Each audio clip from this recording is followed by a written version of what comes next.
അല്ല രാഹുലിന്റെ അച്ഛനാണോ സിദ്ദിഖ്? രാഹുലിന് എത്ര അച്ഛനുണ്ട്? അല്ല ദിലീപ് അച്ഛൻ, സിദ്ദിഖ് അച്ഛൻ, മുകേഷ് അച്ഛൻ. അങ്ങനെ സിദ്ദിഖ് ഒളിവിൽ പോയിട്ട് ഇപ്പൊ മണിക്കൂറുകൾ കഴിഞ്ഞിരിക്കുകയാണ്. ഇത്രയും നേരമായിട്ടും സിദ്ദിഖിനെ പിടിച്ചിട്ടില്ല. സിദ്ദിഖ് എവിടെയാണെന്ന് പോലും ആർക്കും അറിയത്തില്ല. അവസാനമായിട്ട് ഒരു ഹോട്ടലിൽ വെച്ചിട്ട് കണ്ടിട്ടുണ്ടായിരുന്നു. സിദ്ദിഖിന്റെ കാറ് ഹോട്ടലിന്റെ പുറത്ത് പാർക്ക് ചെയ്തിട്ടുണ്ടായിരുന്നു എന്നാണ് പറയുന്നത്. പിന്നെ സിദ്ദിഖ് എങ്ങോട്ട് മുങ്ങി എന്നറിയത്തില്ല. കുറെ ആൾക്കാർ പറയുന്നു സിദ്ദിഖ് വേഷം മാറി എങ്ങോട്ടോ പോയിട്ടുണ്ട്, വേഷം മാറി ഹോട്ടലിൽ വെച്ചിട്ട് പിടിച്ചിറക്കി എന്നൊക്കെ ഉള്ള വീഡിയോസ് ഒക്കെ ഞാൻ കണ്ട്. എന്തായാലും കുറെ കോമഡികൾ ഇതിന്റെ ഇടയിൽ കൂടെ നടക്കുന്നുണ്ട്. എന്തായാലും സിദ്ദിഖ് ഉടനെ തന്നെ അറസ്റ്റിലാകും എന്ന് തന്നെയാണ് പറയുന്നത്. എന്തായാലും നമുക്ക് നോക്കാം. കാര്യം ഇവിടുത്തെ മീഡിയസാര് ഓരോ മിനിറ്റ് തോറും റിപ്പോർട്ട് ചെയ്തുകൊണ്ടിരിക്കുന്നത് ഇപ്പോൾ അറസ്റ്റ്, ഭയങ്കര വ്യാപകമായിട്ട് തെരച്ചിൽ എന്നൊക്കെയുള്ള രീതിയിലാണ് പറയണത്. പക്ഷേ സിദ്ദിഖ് എവിടെ നൈസായിട്ട് ഒളിച്ചിരിപ്പുണ്ട്. നൈസായിട്ട് ഇനിയിപ്പോൾ സുപ്രീം കോടതിയിൽ നിന്ന് ജാമ്യം കിട്ടിയിട്ട് എന്തായാലും അളിയും പൊങ്ങത്തോളൂ. ഓക്കെ, അപ്പൊ ഇതിന്റെ ഇടയിൽ സംസാരിക്കാനുള്ള ഒരു കാര്യം എന്ന് പറഞ്ഞാൽ രാഹുൽ ഈശ്വറാണ് ഇതിനകത്ത് ഏറ്റവും വലിയൊരു കോമഡി ആയിട്ട് എനിക്ക് ഫീൽ ചെയ്യുന്ന ഒരു വ്യക്തി. രാഹുൽ ഈശ്വർ ഇപ്പോഴും ഈ ഒരു വിഷയത്തിൽ ന്യായീകരിച്ചുകൊണ്ടിരിക്കുകയാണ്. രാഹുൽ ഈശ്വർ ഈ ഒരു വിഷയം ഒഴിച്ചിട്ട് ബാക്കി എന്തും, അതായത് ബാക്കി അലിഗേഷനായിട്ട് വന്ന പെൺകുട്ടികളെ പറ്റിയിട്ട് പറയുന്നതിനകത്ത് ന്യായമുണ്ട് എന്ന് എനിക്ക് തോന്നിയിട്ടുണ്ട്. അതായത് അവരുടെ ഭാഗത്ത് തെളിവോ കാര്യങ്ങളോ ഒന്നുമില്ല. പക്ഷെ ഇപ്പോഴും രാഹുൽ ഈശ്വർ സിദ്ദിഖിന്റെ കേസിൽ എന്തുകൊണ്ടാണ് ഇങ്ങനെ ഒരു നിലപാടെടുക്കുന്നതെന്ന് എനിക്ക് മനസ്സിലാവുന്നില്ല. ഇന്നലെ ഒരു ചാനൽ ചർച്ചയിൽ ഒരു അഡ്വക്കേറ്റ് തന്നെ ചോദിക്കുന്നുണ്ട്, രാഹുൽ ഈശ്വറിന്റെ തന്തയാണോ ഈ പറയുന്ന സിദ്ദിഖ് എന്ന്, രാഹുൽ ഈശ്വറിന്റെ അച്ഛനാണോ എന്നുള്ള രീതിയിൽ തന്നെ ഓപ്പൺ ആയിട്ട് ചോദിച്ചപ്പം അളിയൊന്നും മിണ്ടുന്നില്ല ആ ഒരു വിഷയത്തിൽ. എന്തായാലും ഈ സിദ്ദിഖിനെ സപ്പോർട്ട് ചെയ്യുന്നതിന്റെ ന്യായീകരണം എന്താണെന്ന് നമുക്കൊന്ന് കണ്ടുനോക്കാം. ആയിക്കോട്ടെ, 22 വയസ്സ് മഹാവയസ്സൊന്നല്ല. 22 വയസ്സ് ഈ സെക്ഷൽ ഇന്റർകോഴ്സിനെ കുറിച്ച് എല്ലാം അറിയുന്ന വയസ്സല്ലല്ലോ 22. 22 വയസ്സിൽ സഹപാഠിയുടെ നഗ്ന വീഡിയോ എടുത്ത് പ്രചരിപ്പിക്കുകയും ആൺകുട്ടികളോട് താമസിക്കുകയും ചെയ്തതിന് ചൈനയിൽ നിന്ന് പുറത്താക്കിയ ഒരു വ്യക്തിയാണ്. പറയണത് എന്തിനാണ്? പക്ഷേ ഇത് കോടതിയിൽ ഉന്നയിച്ചിട്ട് കോടതി അത് പരിഗണിച്ചു പോലും ഇല്ലല്ലോ. നോക്കൂ രാഹുൽ, നിങ്ങൾ ഈ വിക്ടിമിനെ എത്ര മോശമായിട്ട് കോടതിയുടെ ജഡ്ജ്മെന്റിലുള്ള കാര്യത്തിനെ പോലും വയലേറ്റ് ചെയ്തുകൊണ്ട് കോടതിയെ സുപ്രീം കോടതി നിങ്ങൾ എന്തിനാണ് വിക്ടിമിനെ എന്തിനാണ് നിങ്ങൾ ഇങ്ങനെ പറയുന്നത്? നിങ്ങൾ ആദ്യം പറയേണ്ടത് ആ ഇൻസിഡന്റ് ഉണ്ടായോ ഇല്ലയോ, ആ ഒരു ഇൻസിഡന്റ് അവിടെ സംഭവിച്ചോ ഇല്ലയോ, അതാണ് നമ്മൾ ഏറ്റവും കൂടുതൽ നമ്മൾ പറയേണ്ട ഒരു കാര്യം. ഇതിനകത്ത് രാഹുൽ ഈശ്വർ പറയുന്ന ഒരു കാര്യം, ഈ പറയുന്ന പെൺകുട്ടിയുടെ പാസ്റ്റിനെ പറ്റിയാണ് സംസാരിക്കുന്നത്. നമ്മളെല്ലാവരും കണ്ടയാണ് ഇങ്ങനെ ഒരു അലിഗേഷൻ ആയിട്ട് വന്നപ്പം ഈ പെൺകുട്ടിയെ പറ്റിയിട്ട് ഏറ്റവും കൂടുതൽ പറഞ്ഞൊരു കാര്യം, ചൈനയിൽ പഠിക്കുന്ന സമയത്ത് ആ കോളേജിൽ നിന്ന് പുറത്താക്കിയതാണ്. കാര്യം കൂടെ ഉള്ള റൂംമേറ്റ് ആയിട്ടുള്ള പെൺകുട്ടികളുടെ ന്യൂഡായിട്ടുള്ള വീഡിയോ എടുത്തതിന്റെ പേരിലാണ് ആ കോളേജിൽ നിന്ന് അങ്ങനെ ഒരു കംപ്ലൈന്റ് കിട്ടിയതിന്റെ പേരിൽ പുറത്താക്കിയെന്നൊക്കെ പറഞ്ഞ് കുറച്ച് ന്യൂസ് ഒക്കെ വന്നിട്ടുണ്ടായിരുന്നു. എന്തായാലും രാഹുൽ ഈശ്വർ ഇപ്പോഴും അതും പിടിച്ചുകൊണ്ട് നടക്കുവാണ്. ശരിക്കും അങ്ങനെ ഒരു ഹിസ്റ്ററി ഉണ്ടെങ്കിൽ തന്നെ ഈ ഒരു കാര്യം നടന്നിട്ടുണ്ടോ ഇല്ലയോ എന്നാണ് നമ്മൾ നോക്കേണ്ടത്. അതായത് സിദ്ദിഖിന്റെ കേസിൽ കോടതി എന്താണ് പറഞ്ഞത്? പ്രഥമ ദൃഷ്ടിയാൽ കുറ്റം ചെയ്തിട്ടുണ്ട്. അത് അപ്പൊ കോടതിയുടെ ആ ഒരു വിധി ഉണ്ടല്ലോ, അതായത് മുൻകൂർ ജാമ്യത്തിൽ കിട്ടിയ ഒരു വിധി ഉണ്ടല്ലോ, അതാണ് സത്യം പറഞ്ഞാൽ നമ്മളെല്ലാവരും അംഗീകരിക്കേണ്ട ഒരു കാര്യം. പിന്നെ എന്തിനാണ് രാഹുൽ ഈശ്വർ ഈ ഒരു കാര്യം തൂക്കി പിടിച്ചിട്ട് കിടന്ന് മെഴുകുന്നതെന്ന് എനിക്ക് മനസ്സിലാവാൻ പറ്റുന്നില്ല. കാര്യം ഇങ്ങനെ ഇപ്പോഴും പറഞ്ഞുകൊണ്ടിരിക്കുന്നത് ആ കോളേജിലെ കാര്യങ്ങളാണ്. ശരിക്കും അങ്ങനെ ഒരു പാസ്റ്റ് ഉണ്ടെങ്കിൽ തന്നെ ഒരാളുടെ കൺസെന്റ് ഇല്ലാതെ ഒരാളുടെ ശരീരത്തിൽ കയറി പിടിക്കാനോ അല്ലെങ്കിൽ ഒരാളുടെ കൺസെന്റ് ഇല്ലാതെ ബലാകാര്യമായിട്ട് പിടിച്ച് ഫിസിക്കൽ റിലേഷൻഷിപ്പിനോ അത് പറ്റത്തില്ല. അതിന് പറയുന്നത് റേപ്പ് എന്നാണ്. ബലാത്സംഗ കേസാണ് ഈ പറയുന്ന സിദ്ദിഖിനെതിരെ ഇട്ടേക്കുന്നത്. 376 അങ്ങോട്ടാണെന്ന് തോന്നുന്നു. ഇതെല്ലാം അറിഞ്ഞു വെച്ചിട്ടും രാഹുൽ ഈശ്വർ ഈ സപ്പോർട്ട് ചെയ്യുന്നതിനകത്ത് ഭയങ്കരമായിട്ട് എന്താ പറയണ്ട പുച്ഛം തോന്നുന്നുണ്ട്. അഭിലാഷ് കൃത്യമായി പറഞ്ഞില്ലേ, എത്ര മോശമായിട്ടുള്ള ഒരു സ്ത്രീ ആയിക്കോട്ടെ, ആ ഇൻസിഡന്റ് ഉണ്ടായോ, നിങ്ങൾ റേപ്പ് ചെയ്തോ ഇല്ലയോ, അത് പറഞ്ഞ പോരെ? എന്തിനാണ് ആ കുട്ടീനെ ഇത്തരത്തിൽ മോശമായി നിങ്ങൾ പ്രഖ്യാപിക്കുന്നത്? എന്താണ് നിങ്ങൾ ഇത്രയും മോശമായി? രാഹുൽ കുറച്ചു നേരമായി ചൈനയിലെ കാര്യം പറയുന്നുണ്ട്. ശ്രീമതി ടി ബി മിനി, ചൈനയിലെ കാര്യം രാഹുൽ ആവർത്തിച്ച് പറയുന്നുണ്ട്. ഇത് കോടതിയുടെ പരിഗണനയിൽ വന്ന കാര്യമല്ലേ മുൻകൂർ ജാമ്യം പരിഗണിക്കുന്ന സമയത്ത്? ഇതെല്ലാം അവരുടെ വക്കീൽ അവിടെ പറഞ്ഞ കാര്യങ്ങളല്ലേ. മാത്രം എത്ര ദിവസമായി രാഹുൽ ആ കുട്ടിയെ ഈ രീതിയിൽ ഷെയിം ചെയ്തുകൊണ്ടിരിക്കുന്നു? മാഡം ഇത് സത്യമല്ലേ മാഡം? ഇത് ഞാൻ ഉണ്ടാക്കി പറയുന്നത് എന്താണ് ഈ വ്യക്തിക്കെതിരെ ഡോക്യുമെന്റ് എവിഡൻസ് ഉള്ളതല്ലേ? ഇത് കേട്ടതൊന്നും ഞാൻ ഉണ്ടാക്കി പറയുന്നത്. ഇത് സത്യമല്ലേ? ഇത് യൂണിവേഴ്സിറ്റിയുടെ ഡോക്യുമെന്റ് പേപ്പറാണ്. ഞാൻ കൈമടക്കുന്നത് ആ കുട്ടിക്ക്. ഒരു പ്രോസ്റ്റിറ്റ്യൂട്ട് ആണെന്ന് വിചാരിക്കേ. നോക്കൂ രാഹുൽ, ഒരു പ്രോസ്റ്റിറ്റ്യൂട്ട് ആണെന്ന് വിചാരിക്കേ, നിങ്ങളുടെ ഭാര്യയാണെന്ന് വിചാരിക്കേ. നിങ്ങൾ ആ കുട്ടിയുടെ സമ്മതമില്ലാതെ, ആ സ്ത്രീയുടെ സമ്മതമില്ലാതെ ഒരുത്തൻ കൈവച്ചാൽ അതിന് ശിക്ഷ വിധിക്കുന്നതാണ് നമ്മുടെ ജൂറിസ്പ്രുഡൻസ്, നമ്മുടെ മനസ്സിലായോ? അല്ലാതെ ആ കുട്ടീനെ മോശക്കാരിയാക്കുകയല്ല ചെയ്യേണ്ടത്. കറക്റ്റ് ആയിട്ടുള്ള ഒരു കാര്യമാണ്. ഒരു പ്രോസ്റ്റിറ്റ്യൂട്ട് ആണെങ്കിൽ പോലും ഒരാളുടെ കൺസെന്റ് ഇല്ലാതെ നമ്മൾ ഒരാളെ കയറി പിടിക്കുന്നത് ഒട്ടും ശരിയല്ല. അവരെ പറഞ്ഞ കറക്റ്റാണ്. ഇപ്പോഴെ രാഹുൽ ഈശ്വർ പറയുന്നത് ആ ഒരു പേപ്പറും പൊക്കി പിടിച്ചുകൊണ്ട് ഈ പറയുന്ന പെൺകുട്ടിയുടെ പാസ്റ്റ് ഹിസ്റ്ററി കണ്ടോ, അത് കണ്ടില്ലേ, ഇത് കണ്ടില്ലേ എന്ന്. അല്ലാതെ ഈ പുള്ളിക്കാരൻ എന്താണ് കോടതിയുടെ മുന്നിൽ സബ്മിറ്റ് ചെയ്ത തെളിവുകളെ പറ്റി സംസാരിക്കുന്നില്ല. അതായത് കോടതി എന്താണ് പറഞ്ഞത്, ഈ പെൺകുട്ടി പറയുന്ന എല്ലാ എവിഡൻസും പക്കയാണെന്ന് ബോധ്യപ്പെട്ടതിന്റെ പേരിലല്ലേ കോടതി ഇങ്ങനെ ഒരു ജാമ്യം റദ്ദാക്കിയത്? നിങ്ങൾ തന്നെ പറ. പിന്നെ എന്തിനാണ് ഇയാൾ ഇങ്ങനെ നടന്ന് ന്യായീകരിക്കുന്നത്? ഇയാൾ ആർക്ക് വേണ്ടിയിട്ടാണ് സത്യം പറഞ്ഞാൽ ന്യായീകരിക്കുന്നത്? ഇയാൾ പല കേസുകളിലും വന്നിരുന്ന് ഇങ്ങനെ ന്യായീകരിക്കുന്നത് കാണാം.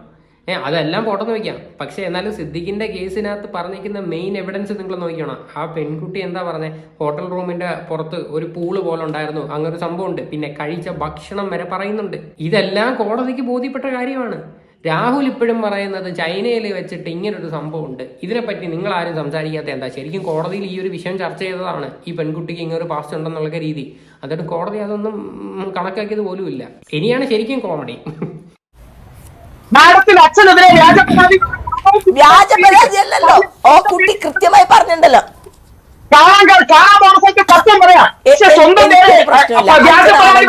അച്ഛൻ ചെയ്തിട്ടുണ്ട്.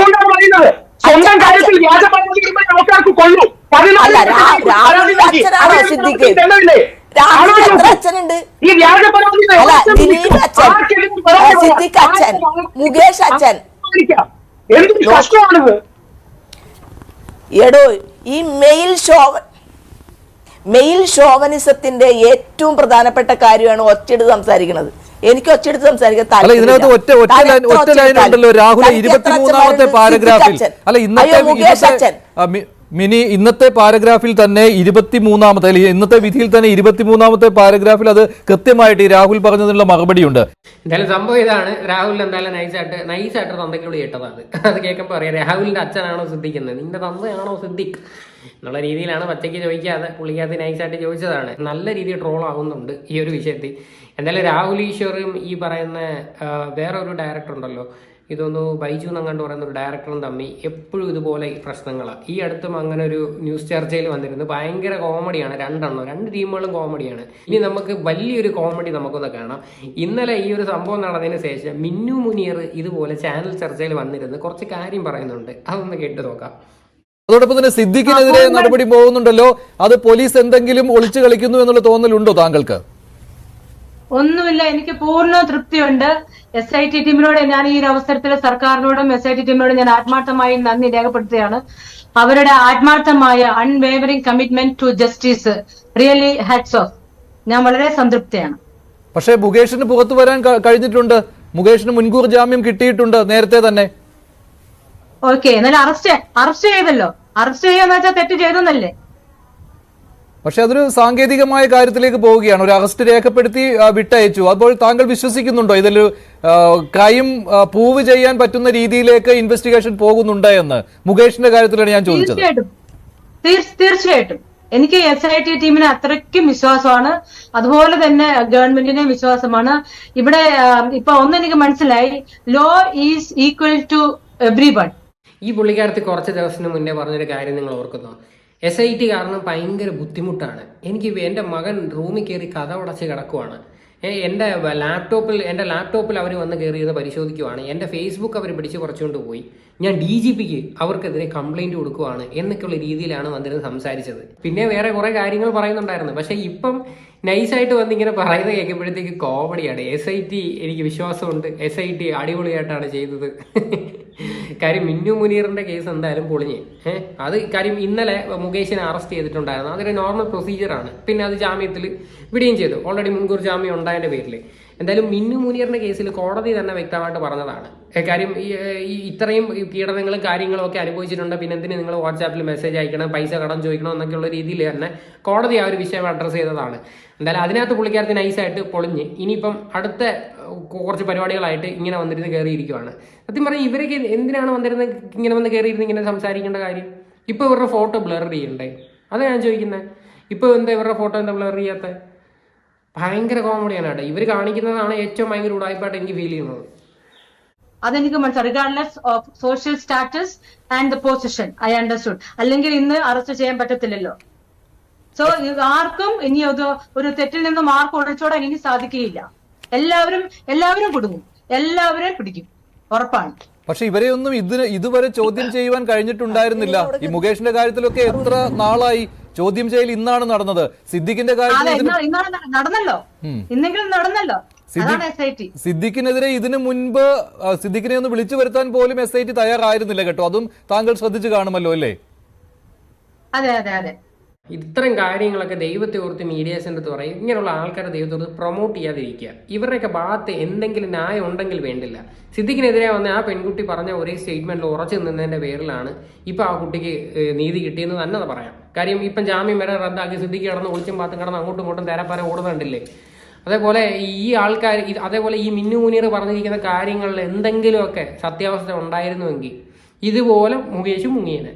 പക്ഷെ അങ്ങനെ ഒരു സാഹചര്യം ഇല്ലെന്ന് മുകേഷിന് നല്ല വൃത്തിയായിട്ട് അറിയാം. കാരണം മുകേഷിന് എന്ത് തെറ്റ് ചെയ്തിട്ടുണ്ടെന്ന് എന്ത് തെറ്റ് ചെയ്തിട്ടില്ലെന്ന് മുകേഷിന് നല്ല വൃത്തിയായിട്ട് അറിയാവുന്നതുകൊണ്ടാണ് അത് കോടതിയിൽ പക്ക എവിഡൻസോടെ മുകേഷ് അവിടെ ചെന്ന് സബ്മിറ്റ് ചെയ്തത് ഈ മിന്നു മുനീറിന്റെ കാര്യങ്ങൾ.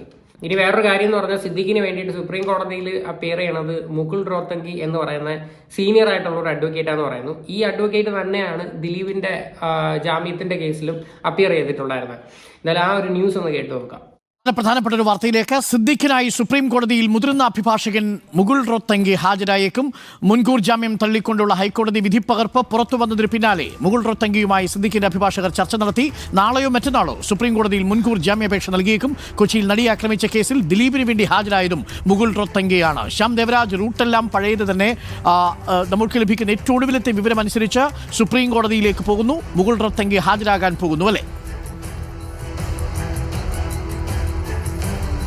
ഡോക്ടർ അരുൺകുമാർ, അങ്ങനെ തന്നെയാണ്. നടൻ സിദ്ദീഖ് ഹൈക്കോടതി മുൻകൂർ ജാമ്യാപേക്ഷ തള്ളിയതിന് തൊട്ടു പിന്നാലെയാണ് സുപ്രീം കോടതിയെ സമീപിക്കാനുള്ള നീക്കം ആരംഭിച്ചത്. ഇതിന്റെ വിധിപ്പകർപ്പ് പുറത്തു വന്നത് ഉച്ചയ്ക്ക് 1 മണിക്ക് ശേഷമാണ്. അപ്പോൾ തന്നെ കൊച്ചിയിലെ അഭിഭാഷകർ, ഹൈക്കോടതിയിലെ അഭിഭാഷകർ അഡ്വക്കേറ്റ് ബി രാമൻപിള്ളയുടെ ഓഫീസിൽ നിന്ന് ഈ വിധിപ്പകർപ്പ് പരിശോധിക്കുകയും ഇതിൽ എന്തെല്ലാമാണ് വിമർശനങ്ങൾ എന്ന രീതിയിൽ പരിശോധിക്കുകയും ചെയ്തു. കാരണം ഇവരുന്നയിച്ച വാദങ്ങൾ ആ രീതിയിൽ തന്നെ ഹൈക്കോടതി പരിഗണിച്ചിട്ടില്ല എന്നതാണ് അഭിഭാഷകർ വിലയിരുത്തിയതെന്നാണ് മനസ്സിലാക്കാൻ കഴിയുന്നത്. അതുകൊണ്ട് തന്നെ ഈ വാദം, അതായത് ഈ പ്രതിഭാഗം ഉന്നയിച്ച അല്ലെങ്കിൽ മുൻകൂർ ജാമ്യാപേക്ഷയ്ക്കായി ഉന്നയിച്ച വാദങ്ങൾ പരിഗണിക്കാതെയാണ് ഹൈക്കോടതിയുടെ വിധി എന്ന ഒരു നിഗമനത്തിലേക്കാണ് എത്തിച്ചേർന്നത്. ഈ വാദമായിരിക്കും പ്രധാനമായി സുപ്രീം കോടതിയിൽ ഉന്നയിക്കുക എന്നാണ് നമ്മൾ മനസ്സിലാക്കുന്നത്. അതുകൊണ്ട് തന്നെ അടുത്ത 2 ദിവസത്തിനുള്ളിൽ സിദ്ദീഖ് സുപ്രീം കോടതിയിൽ മുൻകൂർ ജാമ്യാപേക്ഷ നൽകും. അങ്ങനെ മുൻകൂർ ജാമ്യാപേക്ഷ നൽകുമ്പോൾ തന്നെ സുപ്രീം കോടതിയിൽ ഹാജരാകുന്നത് സുപ്രീം കോടതിയിലെ തന്നെ മുതിർന്ന അഭിഭാഷകൻ മുകുൾ റോഹത്ഗിയാണ്. മുകുൾ റോഹത്ഗിയാണ് നേരത്തെ കൊച്ചിയിൽ നടിയെ ആക്രമിച്ച കേസിൽ ദിലീപിന് വേണ്ടി ഹാജരായത്. ദിലീപിന് വേണ്ടി ആ സുപ്രീം കോടതിയിൽ ഹാജരായ അതേ അഭിഭാഷകൻ ഈ കേസിൽ, അതായത് തിരുവനന്തപുരത്തെ മ്യൂസിയം പോലീസ് രജിസ്റ്റർ ചെയ്ത കേസിൽ ബലാത്സംഗ കുറ്റം ചുമത്തപ്പെട്ട കേസിൽ നടൻ സിദ്ദീഖിന് വേണ്ടിയും ഹാജരാകുന്നു എന്നതാണ് പ്രത്യേകത. ഓക്കെ, ഇതാണ് സംഭവം. എന്തായാലും സിദ്ദിഖ് ഭയങ്കര അഡ്വക്കേറ്റിനെയൊക്കെ ഇറക്കിയിരിക്കുകയാണ്. ഇനി നമുക്ക് കണ്ടു തന്നെ അറിയാം എന്തായിരിക്കും നടക്കാൻ പോകുന്നതെന്ന്. എന്തായാലും സിദ്ദിഖ് ഇനിയിപ്പം കുറച്ചും കൂടെ കിടന്ന് നല്ല രീതിയിൽ ഓടും. കാര്യം സുപ്രീം കോടതിയിൽ ഈ പറയുന്ന ഈ ഒരു വിക്ടിമായിട്ടുള്ള പെൺകുട്ടിയും ഇതുപോലെ മൊഴി കൊടുക്കുമെന്നാണ് പറയുന്നത്. അതായത് ഈ പറയുന്ന പെൺകുട്ടിയുടെ ഭാവം കൂടെ കേൾക്കാതെ ജാമ്യം കൊടുക്കരുത് എന്ന്. എന്തായാലും ഇനി കണ്ടറിയാം. സിദ്ദിഖ് എന്തായാലും അത് വരെ നൈസായിട്ട് ഒളിച്ചിരിക്കും. മാക്സിമം ഇനിയിപ്പോൾ ഒളിവിൽ പോയിട്ട് ഒളിവിൽ നിന്നിട്ട് ഈ ഒരു വിഷയത്തിൽ കാര്യമുള്ളൂ. അല്ല പിടിച്ചിട്ട് കഴിഞ്ഞാൽ ഇനി വേറെ ഒരു കാര്യമില്ല. ജാമ്യം കിട്ടാതെ വെളിയിറങ്ങാൻ പറ്റത്തില്ല. എന്തായാലും 10-14 ദിവസം അകത്ത് പോയി കിടക്കേണ്ടി വരും. ഓക്കെ, അപ്പോൾ ഇത്രയാണ് കാര്യങ്ങൾ. അപ്പോൾ ഇതിനെ പറ്റിയിട്ടുള്ള നിങ്ങളുടെയൊക്കെ അഭിപ്രായങ്ങൾ എന്താണെന്ന് വെച്ചാൽ നിങ്ങൾ തീർച്ചയായിട്ടും കമൻറ്റ് ചെയ്യുക.